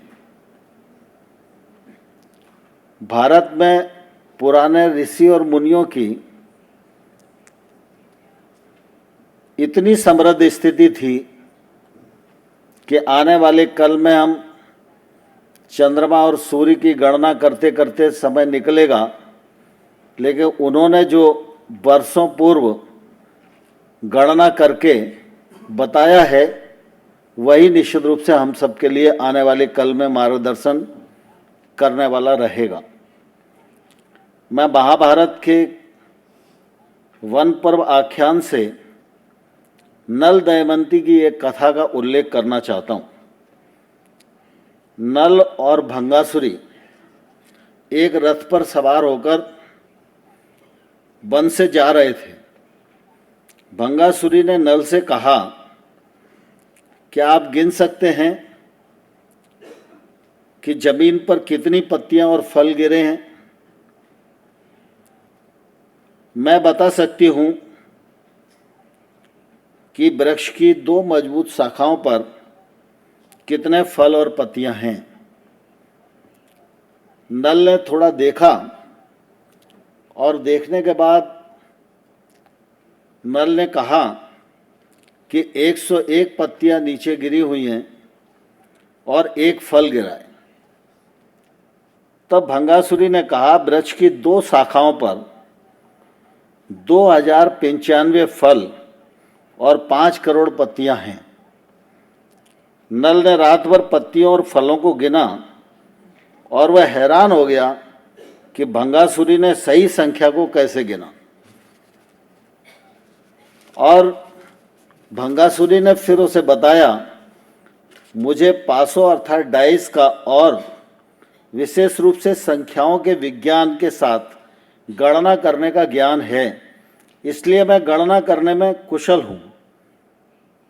वास्तव में सर्वे सैंपलिंग का जो प्रयोग है उसकी संभावनाओं का आकलन करने में यह तकनीक निश्चित रूप से बहुत ही कारगर है। 433 और 357 ईसा पूर्व के दौरान संभावनाओं के सिद्धांत को भारतीय जैन दर्शन के रूप में मान्यता दी गई है, जैसा कि स्यादवाद पर भद्रबाहु की रचनाओं में या एसेसरन ऑफ पॉसिबिलिटीज से स्पष्ट है। लंज त्र का अर्थ हो सकता है बदा अर्थात अवधारणा। यह इस प्रकार की विधाएं हैं जो पुराने कालखंड में विकसित हुई लेकिन आज भी पूरी तरह प्रासंगिक हैं। इसी प्रकार से अगर देखेंगे तो उन्होंने एक उदाहरण से स्पष्ट किया कि एक सिक्का उछालो और इंद्रिय अंगों का शारीरिक रूप से अध्ययन करो तो उसे संभावनाओं के सिद्धांत अर्थात प्रोबेबिलिटी थ्योरी कंसेप्ट से जोड़ा है, तो उससे भी ये मार्ग निश्चित रूप से प्रदत्त होता है। इसी प्रकार से अगर ईसा पूर्व चंद्रगुप्त मौर्य के शासन को भी हम लोग देखेंगे तो उस समय कौटिल्य ने अर्थशास्त्र लिखा। इस ग्रंथ से भी एक स्पष्ट प्रमाण मिला कि प्रशासनिक अभिलेख या आधिकारिक सांख्यिकी की उत्पत्ति उस युग में हुई। कौटिल्य के अर्थशास्त्र में यह विस्तृत रूप से वर्णन किया गया है कि आंकड़ों को किस प्रकार संग्रहित और रिकॉर्ड किया जाना चाहिए। कौटिल्य ने कहा, एक ग्रामीण लेखाकार गोपा लोगों से संबंधित हर प्रकार के रिकॉर्ड रखता था, जिनमें भूमि उपयोग, कृषि उत्पाद आदि से संबंधित रिकॉर्ड थे। वह इस बात का भी निर्धारण करता था कि कितनी राशि कर के रूप में उगाई जानी है। यही समय था जब पहली बार उस युग में जनगणना करवाई गई थी। सांख्यिकी के क्षेत्र में कुछ घटनाक्रम इस प्रकार भी हैं। विभिन्न विषयगत क्षेत्रों पर सांख्यिकी से संबंधित सूचना को संग्रहित करने हेतु विधियां विकसित करने के लिए सांख्यिकी समिति का गठन 1862 में हुआ। इस समिति के गठन के फलस्वरूप सन 1868 में स्टैटिस्टिकल एब्स्ट्रैक्ट का प्रकाशन किया गया। भारत में अकाल आयोग की सिफारिशों के आधार पर कृषि सांख्यिकी के संग्रहण के लिए विभिन्न प्रांतों में सन 1881 में कृषि विभाग खोले गए, जबकि प्रांतों से कृषि सांख्यिकी के संग्रहण में समन्वय कार्य की जिम्मेवारी कृषि विभाग को सौंपी गई। कृषि सांख्यिकी के क्षेत्र में पहला प्रकाशन 1886 में प्रकाशित किया गया। अप्रैल 1914 में राष्ट्रीय स्तर पर एक अलग सांख्यिकी निदेशालय की स्थापना की गई। सन 1943 में बंगाल में अकाल पड़ जाने के कारण ऐसी आवश्यकता महसूस की गई कि नीति निर्धारण के लिए फसलों के उत्पादन के विश्वसनीय आकलन किए जाएं। इसके परिणाम स्वरूप फसलों की पैदावार और आकलन के लिए बड़े पैमाने पर सर्वेक्षण किए जाने लगे।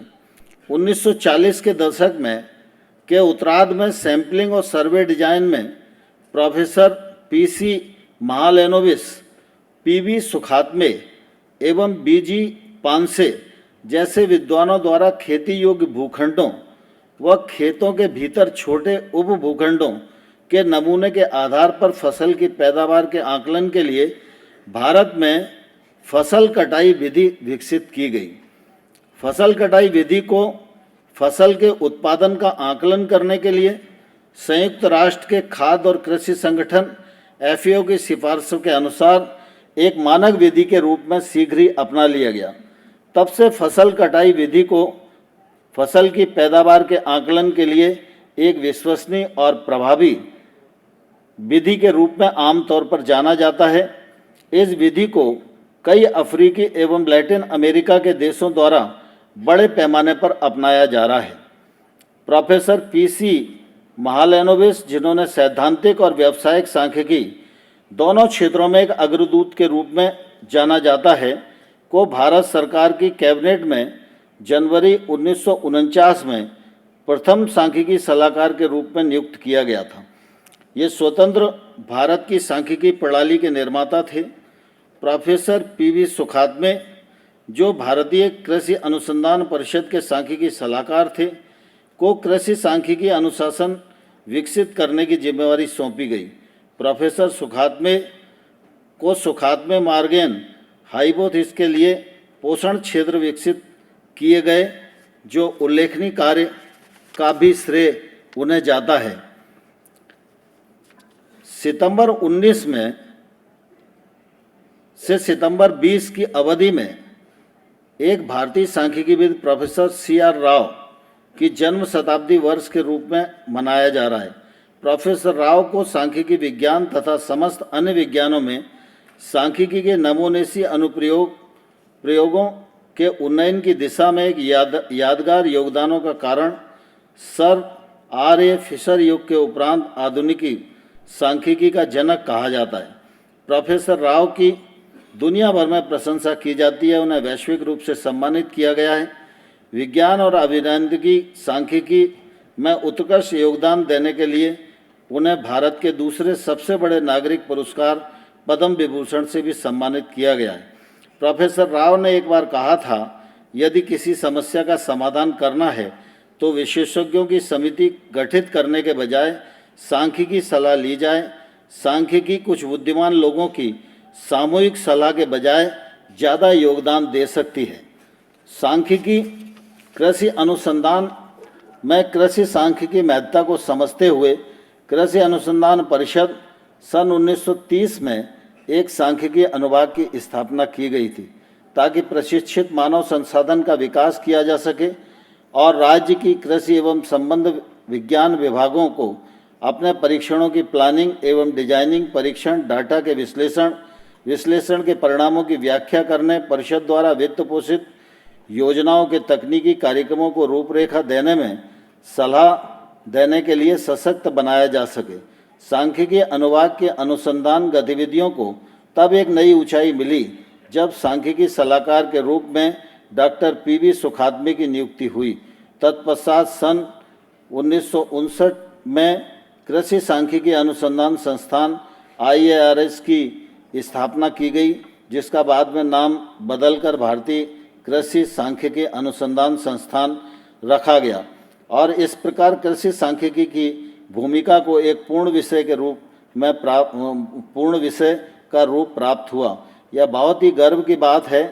IASRI कृषि सांख्यिकी के क्षेत्र में एक अद्वितीय संस्थान है। यह उल्लेखनीय है कि भारतीय विज्ञान अकादमी के तत्कालीन अध्यक्ष, नोबेल पुरस्कार विजेता CV रमन ने 1945 में यह सलाह दी कि अब समय आ गया है कृषि के क्षेत्र में कार्यरत सांख्यिकी रूप से योगदान देने वाले लोगों को स्वयं की समस्याओं पर विचार विमर्श करने हेतु एक दूसरे के साथ घनिष्ठता के साथ पेश आना चाहिए। तदनुसार भारतीय कृषि सांख्यिकी सोसाइटी की दिनांक 3 जनवरी 1947 को स्थापना की गई, जिसके संस्थापक अध्यक्ष तत्कालीन केंद्रीय कृषि मंत्री डॉक्टर राजेंद्र प्रसाद जी थे। डॉक्टर राजेंद्र प्रसाद जी सन 1962 में भारत के राष्ट्रपति बनने के बाद सोसाइटी के अध्यक्ष के रूप में भी कार्य करते रहे। सोसाइटी के तत्वाधान के तहत कृषि सांख्यिकीविद, कृषि पशुपालन, वानिकी तथा मत्स्यिकी और जैव सूचना विज्ञान एवं कंप्यूटर विज्ञान के क्षेत्र में सांख्यिकी के समर्थन और अनुप्रयोग के लिए हर वर्ष बैठकें करते हैं। प्रोफेसर PC महालैनोविस ने दिनांक 17 दिसंबर 1931 में कोलकाता में भारतीय सांख्यिकी संस्थान की स्थापना की, जो प्राकृतिक और सामाजिक विज्ञानों में सांख्यिकी के अनुसंधान एवं शिक्षण और उसके अनुप्रयोग के लिए समर्पित एक विशिष्ट संस्थान है। इस संस्थान को सन 1959 में भारत की संसद के एक अधिनियम द्वारा राष्ट्रीय महत्ता के संस्थान का दर्जा दिया गया। ISI का मुख्यालय कोलकाता में स्थित है और दिल्ली, बेंगलोर, चेन्नई तथा तेजपुर में इसके 4 केंद्र हैं। सन 1964 तक IASRI और ISI दोनों संयुक्त रूप से स्नातकोत्तर कार्यक्रम चलाया करते थे। ये दोनों संस्थान राष्ट्रीय सांख्यिकी प्रणाली को मजबूत प्रणालीगत सहायता प्रदान करते हैं। भारत सरकार ने 1949 में एक केंद्रीय सांख्यिकी एकक की स्थापना की, जिसे बाद में केंद्रीय सांख्यिकी संगठन के रूप में परिवर्तित किया गया और उसे सांख्यिकी विभाग के तहत लाया गया। यह वर्तमान में सांख्यिकी और कार्यक्रम कार्यान्वयन मंत्रालय के राष्ट्रीय सांख्यिकी कार्यालय का प्रतिनिधित्व करता है। भारत वर्ष 2007 से लगातार राष्ट्रीय सांख्यिकी दिवस मनाता आ रहा है, यानी संयुक्त राष्ट्र द्वारा 2010 में विश्व सांख्यिकी दिवस मनाए जाने की शुरुआत के पहले से है। भारत में लोगों के लिए अनाज की कमी थी और बंगाल के अकाल की यादें लोगों के दिमाग में तरोताज़ा थीं, लेकिन हरित क्रांति, जो कि एक व्यापक आंदोलन था, संयुक्त टीम कार्य का एक ऐसा अनुपम मॉडल साबित हुआ जिसने सन 1970 के दशक में भुखमरी की स्थिति से देश का कायाकल्प कर अनाज के मामले में उसे न केवल आत्मनिर्भर बना दिया, बल्कि देश में अनाज की अधिकता होने लगी, जिसके कारण देश में अनाज का निर्यात भी होने लगा। इस क्रांति की विशेषता थी कि इसमें प्रौद्योगिकीविदों, उपयुक्त प्रौद्योगिकी हस्तांतरण, किसानों, नीति निर्माताओं तथा राजनीतिक इच्छा शक्ति का समावेश था। सचमुच भारत के लिए विश्व में एक बहुत बड़ी उपलब्धि थी। परीक्षण डिजाइनों ने प्रयोग परीक्षणों के अन्वेषण के फलस्वरूप किस्में तथा कृषि विधियां विकसित करने, किस्मों को उच्च फसल उत्पादन में परिवर्तित करने, प्रौद्योगिकी का उपयोग करने एवं उसकी खोज करने तथा ऐसी स्थितियों को पहचान करने में सहायता की जिससे कृषि क्षेत्र में उत्पादन बढ़ाने में अच्छे परिणाम प्राप्त हुए।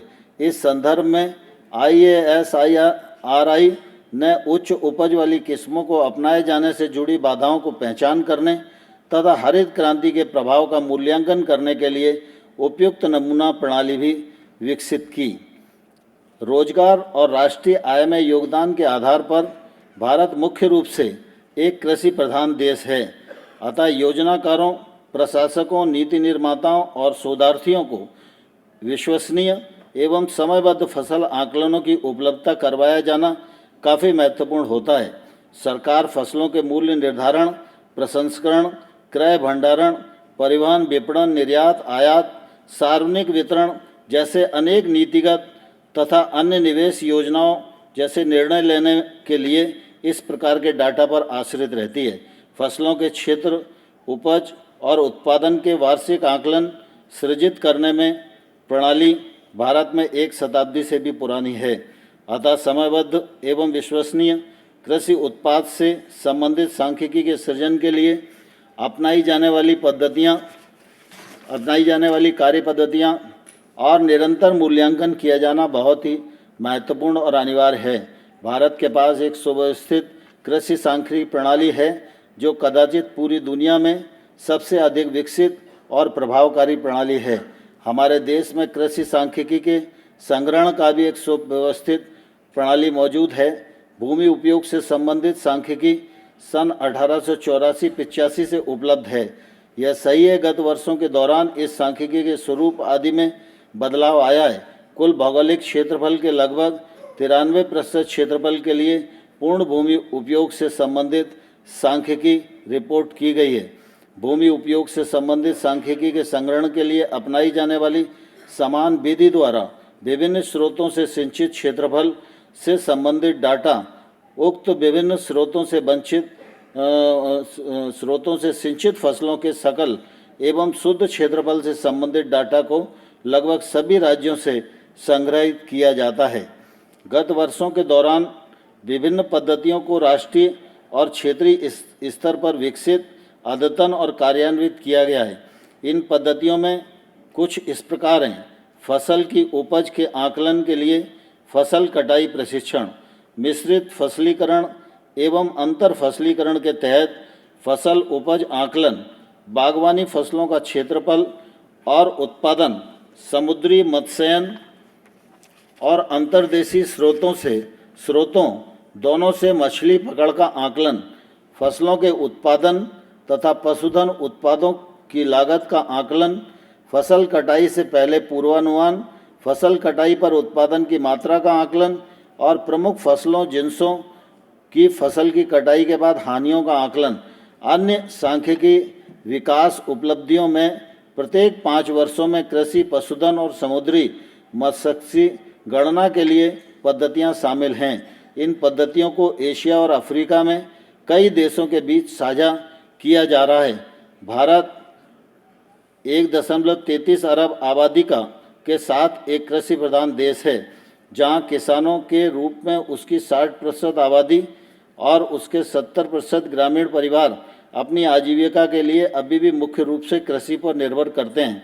भारत में 85% किसानों के पास सीमांत 1 हेक्टेयर से कम और छोटी जोत 1 से 2 हेक्टेयर की भू जोतें हैं। कृषि योजना में किसानों पर मुख्य रूप से बल दिया जाता है। यह कृषि मंत्रालय के कृषि और कल्याण मंत्रालय के में नाम बदलने से स्पष्ट है कि वर्ष 2022 तक किसान की आय को दोगुना करना भारत सरकार का मुख्य लक्ष्य है। इसलिए कृषि क्षेत्र के भीतर और उससे संबंधित क्षेत्र में किसानों की आय में बढ़ोतरी करने के लिए हर संभव स्रोतों का लाभ उठाने के लिए सशक्त उपाय किए जाना जरूरी है। कृषि क्षेत्र के भीतर किसानों की आय में बढ़ोतरी करने के लिए जो मुख्य स्रोत हैं, उनमें उत्पादकता में सुधार, संसाधन उपयोग दक्षता या उत्पादन की लागत में बचत, फसल की सघनता में वृद्धि, उच्च मूल्यवान फसलों की दिशा में विविधीकरण जैसे स्रोत शामिल हैं। कृषि के क्षेत्र से अन्यत्र स्रोतों में उत्पादकों को फार्म, गैर फार्म व्यवसायों में तब्दील करना, किसानों के लिए व्यापार के आधार पर सुधार लाना, किसानों के लिए बेहतर मूल्य सुनिश्चित करना जैसे स्रोत भी शामिल हैं। किसानों की आय को दोगुना करने के लिए गुणात्मक कार्यप्रणाली ने 7 प्रकार के विकास स्रोतों की पहचान की है। इनमें फसलों की उत्पादकता में वृद्धि, पशुधन उत्पादन में वृद्धि, लागत उपयोग की दक्षता में सुधार, लागत की बचत, फसल सघनता में वृद्धि, उच्च मूल्यवान फसलों की दिशा में विविधीकरण, किसानों के लिए बेहतर मूल्य सुनिश्चित किया जाना, उत्पादकों को गैर फार्म नौकरियों में तब्दील किए जाना जैसे स्रोत शामिल हैं। मैं आपसे अनुरोध करता हूं कि आइए हम इस अवसर का लाभ उठाएं और विश्व भर में अन्नदाता के रूप में पहचाने जाने वाले किसानों की आय बढ़ाने की दिशा में अपना योगदान दें। खेती बाड़ी को किस प्रकार कहीं अधिक लाभकारी और उद्यम बनाया जाए, इस दिशा में हम सब एक साथ पूरी प्रतिबद्धता के साथ आगे बढ़ें। मुझे विश्वास है कि इसमें सांख्यिकी की एक महत्वपूर्ण भूमिका होगी और आप सब इस दिशा में कार्यरत हैं। आप सबका पुनः एक बार बहुत बहुत स्वागत है। आप सबको बहुत बहुत धन्यवाद। जय भारत।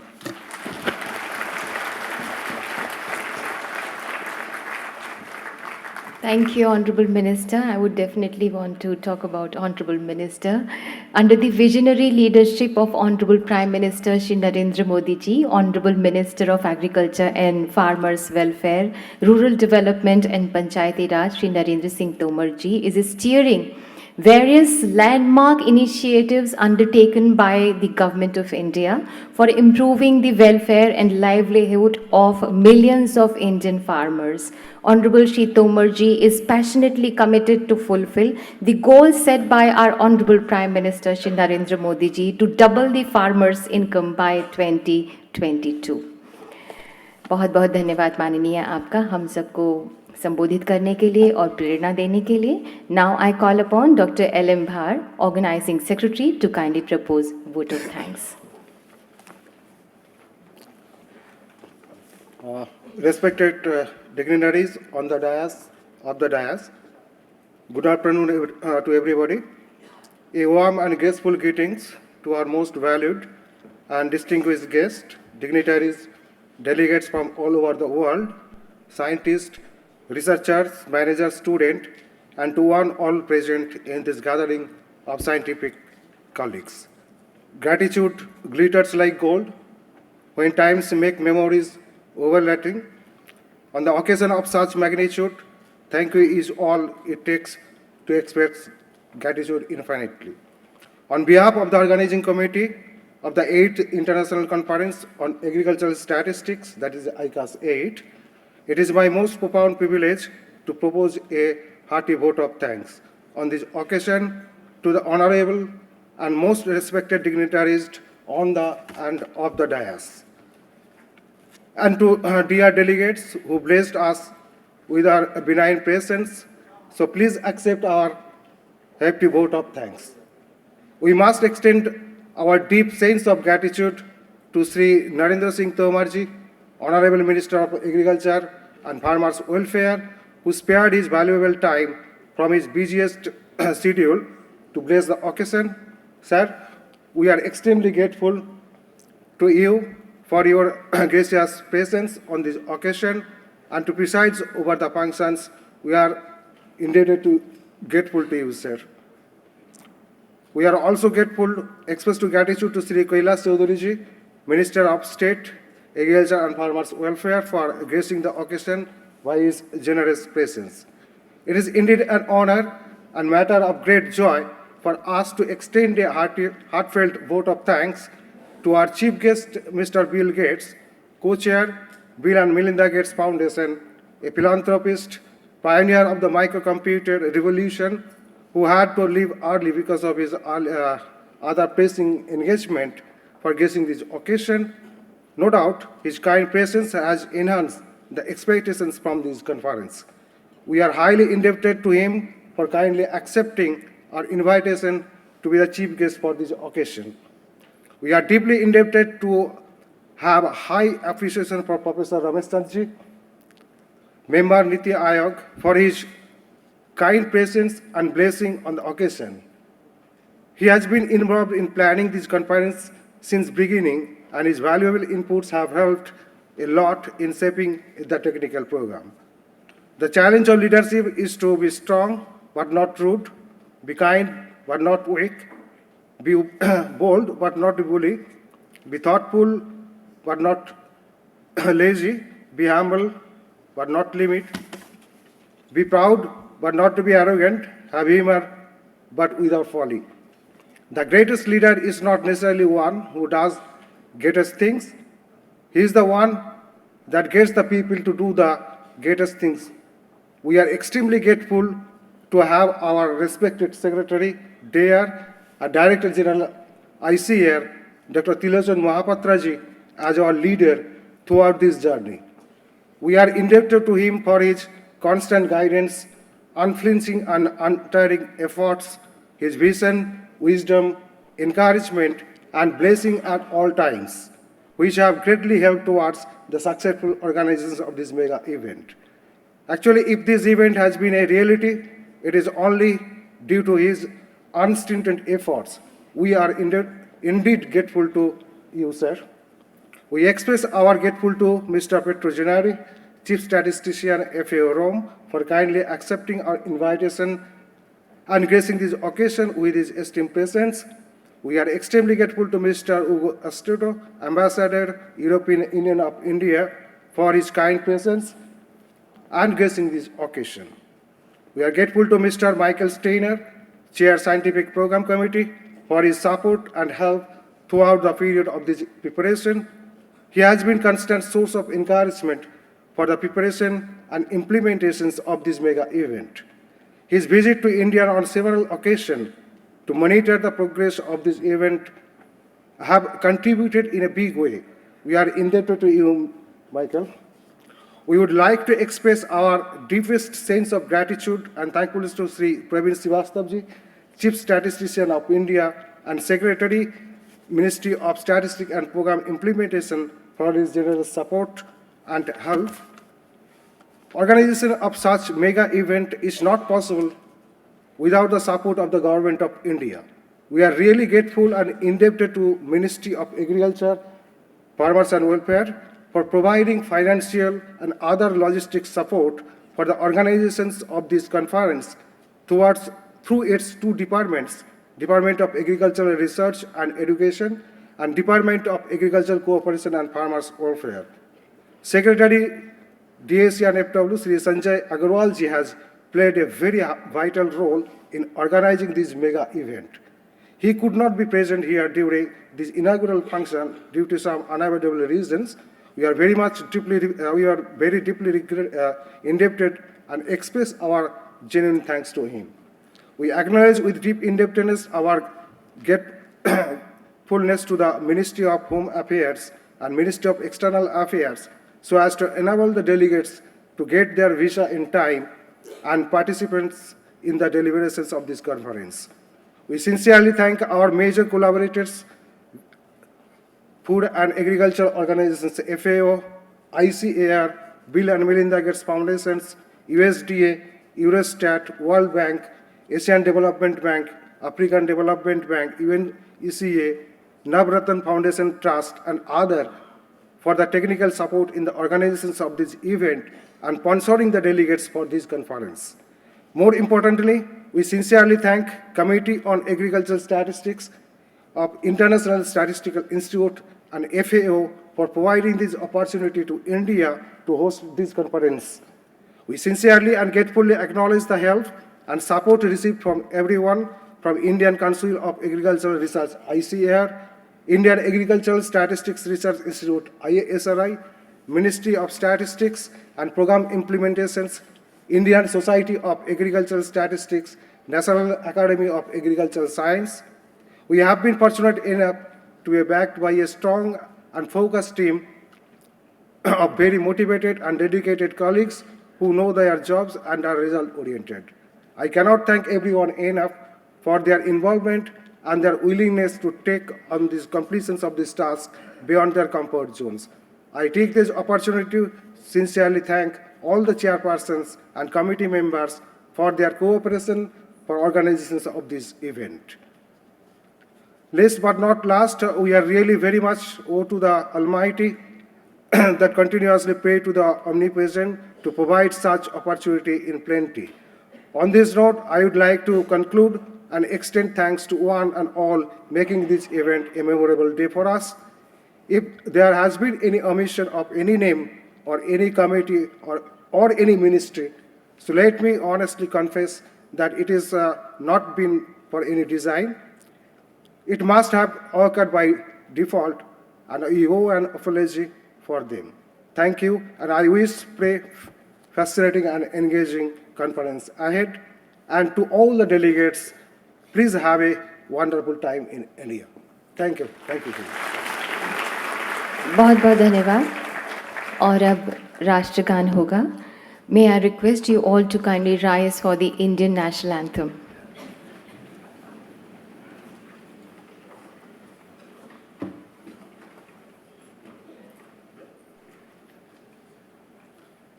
जनगण मन अधिनायक जय हे भारत भाग्य विधाता पंजाब सिंध गुजरात मराठा द्राविड़ उत्कल बंगा विंध्य हिमाचल यमुना गंगा उच्चल जलधि तरंगा तव शुभ नामे जागे तव शुभ आशीष मांगे गाहे तव जय गाथा जन गण मंगलदायक जय हे भारत भाग्य विधाता जय हे जय हे जय हे जय जय जय जय हे. बहुत बहुत धन्यवाद माननीय मंत्री जी आपका पधारने के लिए. राज्य मंत्री जी आपका भी पधारने के लिए बहुत बहुत धन्यवाद. मंच पर पधारे हुए सभी गणमान्य सम्माननीय महानुभावों का हृदय से धन्यवाद. We thank all the dignitaries present on the dais. Thank you all, and you all are requested to please join us for a cup of tea. Everybody is kindly requested to kindly join us for a cup of tea, and we shall resume back